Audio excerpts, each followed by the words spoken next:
तो आज अपने जीएसटी टॉपिक का डीपीपी 1 का क्वेश्चन 4 करते हैं। तो क्वेश्चन है, a shopkeeper buys an article from a wholesaler for ₹20,000 and sells it to a consumer at 10% profit. If the rate of GST is 12%, find the tax liability of the shopkeeper. तो पहले question को एक बार समझते हैं कि बोलना क्या चाह रहा है। एक होलसेलर है, एक शॉपकीपर है और एक कंज्यूमर है। अब होलसेलर ने 20,000 रुपीज में शॉपकीपर को एक सामान बेचा। तो शॉपकीपर ने 20,000 रुपीज में होलसेलर से एक सामान खरीदा।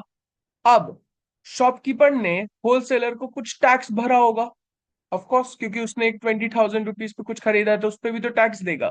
तो इस ये जो टैक्स या ये जो जीएसटी शॉपकीपर ने भरा है होलसेलर को, उस जीएसटी को हम लोग बोलते हैं इनपुट जीएसटी।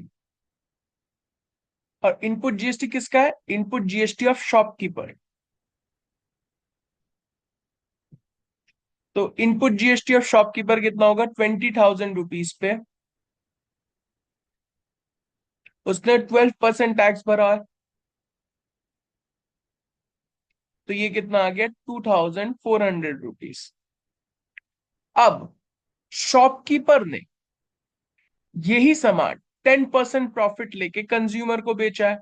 तो पहले हम लोग को कंज्यूमर के लिए इसका सेलिंग प्राइस निकालना पड़ेगा। तो सेलिंग प्राइस निकालते हैं पहले। तो सेलिंग प्राइस कितना होगा? सेलिंग प्राइस ऑफ आर्टिकल, तो 20,000 रुपीज तो उसने उस पे खरीदा और इसका प्रॉफिट ऐड कर देते 20,000 पे 10%। तो ये आ जाता है 22,000। तो मतलब 22,000 रुपीज पे शॉपकीपर ने ये सेम आर्टिकल कंज्यूमर को बेचा 22,000 रुपीज पे। अब शॉप कंज्यूमर ने शॉपकीपर को जीएसटी भरा होगा इस 22,000 रुपीज पे। तो ये जो जीएसटी कंज्यूमर ने शॉपकीपर को दिया, वो जो जीएसटी है उसको आउटपुट जीएसटी बोलेंगे। तो आउटपुट जीएसटी ऑफ शॉपकीपर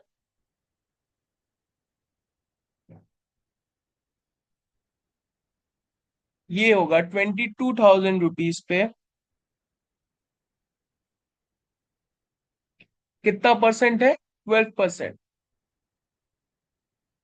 तो ये आ जाता है अपना ₹2,640।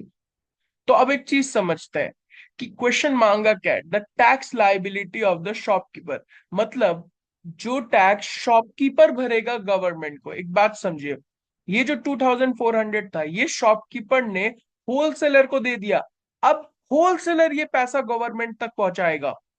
पर टैक्स लाइबिलिटी ऑफ शॉपकीपर का मतलब है शॉपकीपर कौन सा पैसा गवर्नमेंट तक पहुंचाएगा। शॉपकीपर ने कंज्यूमर से 2,640 रुपीज कलेक्ट किया है एज अ टैक्स, पर उसने ऑलरेडी 2,400 रुपीज पे कर चुका है होलसेलर को। तो वो जब उसका टैक्स लाइबिलिटी कैलकुलेट करेंगे तो टैक्स लाइबिलिटी ऑफ शॉपकीपर ये होगा हम लोग का output GST minus input GST.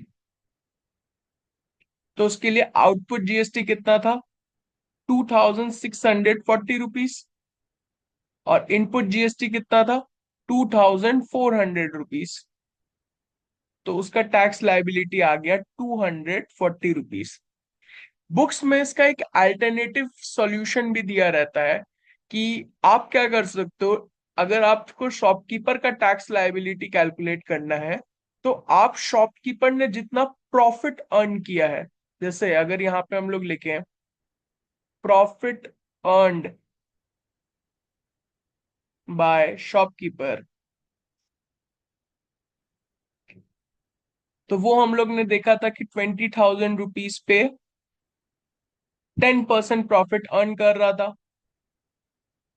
तो इसका मतलब कितना हो गया, 2,000 रुपीज। अब अगर आप ये टैक्स जो लाइबिलिटी जो है शॉपकीपर का ऐसे निकालें, टैक्स लाइबिलिटी 2,000 रुपए पे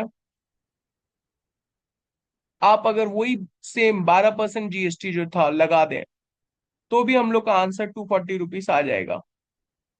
तो ये एक टाइप का शॉर्ट ट्रिक बोल सकते हो या शॉर्टकट मेथड बोल सकते हो ये सम को लगाने का। पर ये तभी एप्लीकेबल है जब शॉपकीपर ने जो होलसेलर को टैक्स रेट पे जिस टैक्स रेट पे दिया है और कंज्यूमर ने जिस टैक्स रेट पे शॉपकीपर को पे किया है, दोनों रेट परसेंट अगर जीएसटी रेट परसेंट सेम रहा होगा आर्टिकल पे, तब। वरना ये एप्लीकेबल नहीं होगा। जो ऊपर वाला जो हम लोग फर्स्ट मेथड से किए हैं, इनपुट जीएसटी और आउटपुट जीएसटी, ये यूनिवर्सल मेथड, ये हमेशा सही होगा किसी का भी टैक्स लाइबिलिटी निकालने के लिए। हमेशा आप आउटपुट जीएसटी और इनपुट जीएसटी को माइनस कर सकते हैं। ठीक है। तो हम लोग का आंसर क्या है, हम लोग का आंसर है 240 रुपीज। दोनों मेथड से सेम आंसर आया।